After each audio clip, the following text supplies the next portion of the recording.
back to Our Adventure Our Way. Today we're talking about chainsawing for beginners. And when I say we, I really mean Tom. So I'm going to hop behind the camera and let's get started. Yeah. And so what we're going to show you today is we're going to show you 5 things you're going to need before getting into chainsawing. Let's do this.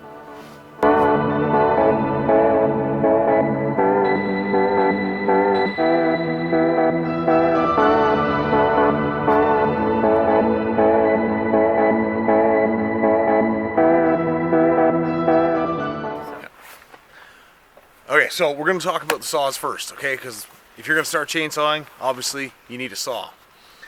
All right, I've got 2 saws here. I've got one that I used for quite some time, and then I got one that I picked up because I needed something bigger for bigger projects. All right, so the one that's bigger is the Steel 291. It's a great saw. It's been good for me so far, but obviously I could not wield this size of saw when I first started out. I needed something that would have been much more sizable to my skill level, and that is this guy right here. This is the Husqvarna 55 air injection. All right, I have bucked up a lot of wood over the period of time that I was using this saw. It was absolutely amazing for that, but like I said, needed something bigger for some bigger projects. This is a saw that I started out using, and it did me very well for such a long time that it, in my opinion, would be a pretty decent saw to start out with. It's not overly heavy, the bar's not huge, so it's not going to be unwieldy. This saw was my father-in-law's saw. You can tell because it's an older body style. It's obviously not a new saw, but at the end of the day, it has been very, very good for the time that I was using it. This size of saw was a perfect saw for me to get into chainsawing. That being said, being an older saw, something that I do not suggest doing is buying a used chainsaw if you're not overly mechanically inclined. If you're very mechanically inclined, absolutely, then you can probably do very well with a used chainsaw.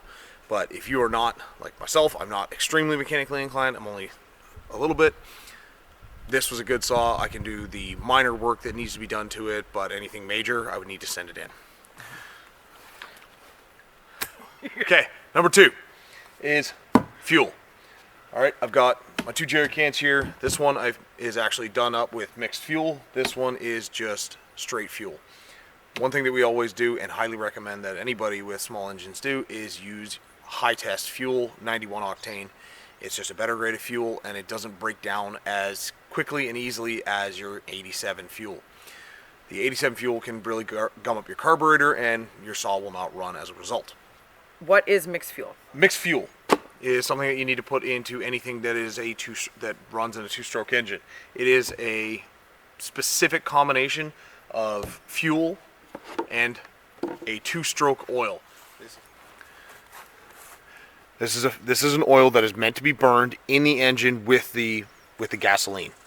Okay, you need to mix it for 2-stroke engines, because if you do not, you will actually seize the engine. How do I mix 2-stroke fuel? So there's many ways you can actually mix fuel. You can either mix it in the implement, chainsaw, leaf blower, whatever. I don't recommend doing that because you don't know how much fuel you just put into it, so it's hard to actually gauge how much oil you should put in. So I don't recommend doing that. It can be done if absolutely necessary, but I don't recommend that. Another way you can do it is right in the jerry can. You put in the amount of fuel that the can is supposed to hold, and you can do a calculation based on the ratio of fuel to oil mix that you need, and that will tell you how much oil you need to add to that much gas. The other way that you can do it, which is the way that I generally try to, because it is very accurate, you can get this right here. This is a mixing bottle. It has fuel up this side of the scale, and then oil up this side. So what you would do is you would fill up to whichever level you want, and then you would add oil until the line gets to the next mark on the bottle. Okay, this bottle itself has 2 different ratios that you can mix to. It's got 50 to 1 on this side, turn the bottle around, and it's got 30 to 1 on the other. Everything that we use runs specifically 50 to 1 right now. Number 3, what you're going to want to get, or you're going to need to get, is bar oil. You need bar oil just to be able to lubricate the chain and bar so that you don't wear them out and end up with the chain coming off of the bar. If that happens, that can be very dangerous. You can catch yourself and cut yourself with it. What is bar oil? Bar oil is a lubricant that you use to be able to keep the chain moving smoothly on the bar. If you don't have it, you can overheat your bar, and the result of that can be damage to the chain, damage to the bar, and the end result would be your chain falling off, regardless of how tight the chain is. When you're going to be picking up some bar oil to go with your chainsaw, you're going to want to pay attention to the time of year that you're going to be doing it, because there is different types of bar oil depending on the season you're going to be cutting in. If you're going to be cutting in fall and winter, when it's cold, you're going to want to get a fall winter bar oil like this one here. Okay, this one goes all the way down to -17, and I generally don't try to cut in temperatures lower than that, so this will work perfect. If you're going to be cutting in spring and summer, you're going to want to pick up a spring summer bar oil, because it will flow more freely as it ends up being hot. So when it's in the bottle here, it's just much thicker as is than your standard winter bar oil. This one is good to be able to run all the way up to 40 degrees Celsius, and I don't like to cut in temperatures that are around 40 degrees Celsius. That's just a bit too hot for me. Okay, number 4. What you're going to want is you're going to want to get a bit of protective equipment. Something to keep in mind is that your PPE is your last line of defense. If something goes wrong, that's the last thing that could potentially save you from serious injury. So, getting into some things that you're going to want to look at. Saws are extremely loud. Get yourself some hearing protection. Okay, earmuffs, or even cheaper and disposable, if that's what you prefer, is earplugs. Use them. You will not regret it. Your hearing is very important to you. Next thing is eye protection. Okay, I've just got some over safety glasses here. They fit right over your regular glasses if you wear them. You can get some other ones that fit nice and sleek to your face, like a nice pair of sunglasses, and there is some that are even tinted. Either way, use your safety glasses. Something to keep in mind is that glasses like this, these are not safety glasses. They will not save you from something coming flying at your face. Don't use them as that. Use a pair of proper safety glasses. Chainsawing, you have a very sharp thing spinning in circles around. It can cause a lot of damage very quickly, especially to human flesh. At the very least, a pair of chainsaw chaps would be a great idea to pick up, because they will prevent yourself from getting cut severely as a result of the chain coming in contact with your body. Gotcha. You've got your femoral artery in your leg. It's on the inside. If you catch that, you can bleed out quickly. Okay. I have just a basic pair of chainsaw chaps here that Chrissie gratefully picked up for me. I am very grateful that she did, because I have in fact had a chain graze the pants. What these chaps will do, with the chain catches them, it will unwind and jam the chain so that it cannot continue to cut. It basically bogs down your saw and shuts it down, and it saves yourself and your leg from being severely injured. So, something else that you could consider picking up, especially if you're going to fell a tree or knock it down, is a hard hat and face shield. They are also good items to have in the event you need to actually bring something down. A face shield as well for any other time, because you do also have a lot of wood chips that are going to be flying through the air as you're cutting through your wood. If you're watching this video, I'm going to assume that you're new to chainsawing, and the unfortunate thing, have to just say it bluntly, is if you're new, you don't know a lot of the safety that's going to be required with doing something.